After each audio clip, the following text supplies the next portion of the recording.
One day Samantha held onto the railing and climbed up to rooftop and saw the whole house from above. Samantha was very impressed with his proposal. She no longer took a day off without climbing up the rooftop.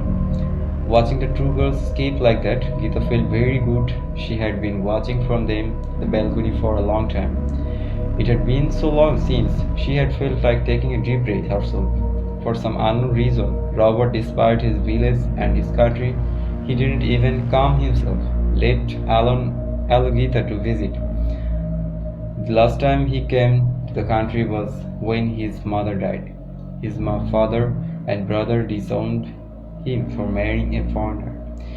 Even though no one from Gita's family had ever been accepted by his, Robert himself doesn't want to talk about his own family. Perhaps he ran away because his parents died when he was very young. He doesn't know much about his father-in-law's family. He has heard about from Rajiv's mother Hina auntie. For some strange reason, there is no picture or painting of the previous owner for the mysterious house. It's like there is a mysterious story hidden inside this house that he can't even figure out even after all these years of marriage. At that moment, Samantha's scream was heard from above the roof. Gita turned towards the roof and saw the girl with her throat cut. After climbing to the roof, they saw Samantha holding on to Rose and screaming repeatedly, "Hold Rose!" and laugh at her below. Gita didn't see anyone else beside Rose and Samantha. Malati, a woman who worked there for a long time, the wife of Rahmat, came forward and held onto the railing and looked down, but she didn't see anyone below either. The people picked up Samantha and brought her down. At that moment, Samantha cried out, "The girl is dead. Why aren't you taking her to the hospital?" Rose held Samantha's head with both hands and said, "Samantha, no one is there. You must have seen the shadow of a tree. If you don't believe me, let's go to the back of the house. Go and see for yourself." Samantha pushed Rose aside and ran behind the house. The rest followed her. Samantha was surprised to find nothing there. Everything was clear, but she had seen someone laughing and falling down. But had she seen it wrong? Everyone returned inside the house with Samantha. At the time Rose looked back at it, a girl was lying there randomly, blood all around and the shattered brain of a freshly cracked head. The brain is still bouncing, fresh brain. The skin is very familiar to Rose as she sees it often in her dreams. He will solve this mystery by setting this goal every day. Tomorrow morning, Gita Mali, the wife of Rama's brother, sets out to visit the village with Malati. The purpose is to learn about her father-in-law past. Since yesterday, Samantha has been running a high fever and feeling weak. Every day she goes to Samantha's room and sees her sleeping, but someone whispers something near the window by her head. Every day she goes closer to the window and touches the iron bar's ends. Sometimes her hand gets cut by the sharp edge of the pepper plant growing on the bar outside. "Oh, Rose!" exclaims in a muffled voice, clutching his hand in pain. At that moment, a gust of strong wind comes and blows Rose out of Samantha's room. Door slams shut with a loud bang. Rose is shocked by the sudden of the incident, as if his head is not working properly. The pain in his head is now compounded by the pain in his foot. Rose gets up, whimpering and limping. Then to herself she thought, "No matter who you are, I won't leave you. I will see how you survive." Gita had become familiar with everyone around her. She went to every house and talked to people. After going to almost all the houses in the village when Gita returned home, she met an old woman. Gita introduced herself to the old woman named Karimun Bibi. Karimun Bibi was over 95 years old but still strong and capable. It didn't seem like she was so old. Gita talked to her about her own in-law house, Arshi Mahal, in her own words. As soon as she heard the name Arshi Mahal, the old woman brightened up and said, "Why have you been come here? Go away, my child, don't stay there.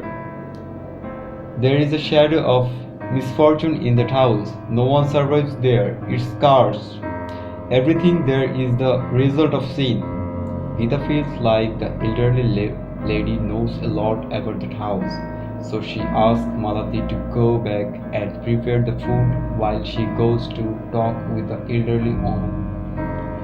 After Malati leaves, Gita asks the elderly woman, "Do you know everything in my father-in-law's house?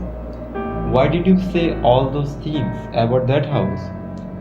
The elderly woman stays silent for a moment and then says, "Once upon a time, this area was called Arshi Mahal.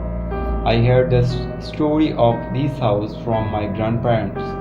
Gita was curious and asked, "I also want to know everything that you know." The elderly woman replied, "All right. At the time the Shahibs ruled over us, they would often come to his riverbank for trade with their Shahi bourgeois. The landlord of this area, Ramakant, had almost lost his estate due to debt. At such a time, Shahib bought his estate at an auction and then returned it to Ramakant. Ramakant was so pleased with the kind gesture of Shahib that he offered his only daughter Shaima Sundari's hand in marriage to him. After that wedding, Shahib himself built a 7-story palace named Arshi Mahal and gave it as a gift to his wife Shaima Sundari. Shahib and Shaima Sundari's married life was going well when a woman named Luciana, who was Shahib's first wife, arrived like a gust of wind. It is known that Shaima Sundari was the second wife at Shahib, and everything changed after her arrival. Shahib spent most of his time in the part of the garden there the house was located. Whenever he went out for work. He took Luciana with him most of the time. After a few days, Jamidar Ramakant passed away. At that time, the entire responsibility of the Jamidari was in Shahib's hand. Just as Shaima Sundari was trying to accept her husband's change, news came that Luciana was going to be a mother. Shaima Sundari was deeply hurted inside because even after many years of marriage, she could not become a mother. Upon hearing that she was going to have a child, the master didn't show much excitement. He organized an event involving 10 to 12 villages where Luciana learned both Bengali and Hindi during those days. She would speak and laugh with everything and everyone in the village, and everyone liked her a lot.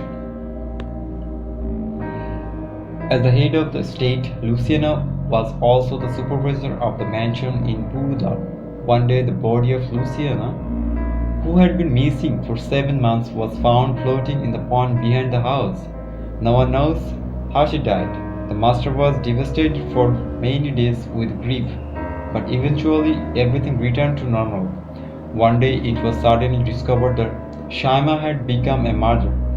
The master arranged a grand celebration and also organized a puja. Everyone was amazed when they saw Shaima's beautiful song. No one would believe that it was Shaima's child. Meanwhile, the master had also purchased another estate. Everyone said that this boy had brought a good luck. The incident does not end here. To hear the rest of Arshi Mahal incident, keep an eye on Paranormal Time. Events are never stories. Put yourself in the place of the victim. What if something like this happened to you? Stay healthy, stay tuned. See you in the next episode. Good night.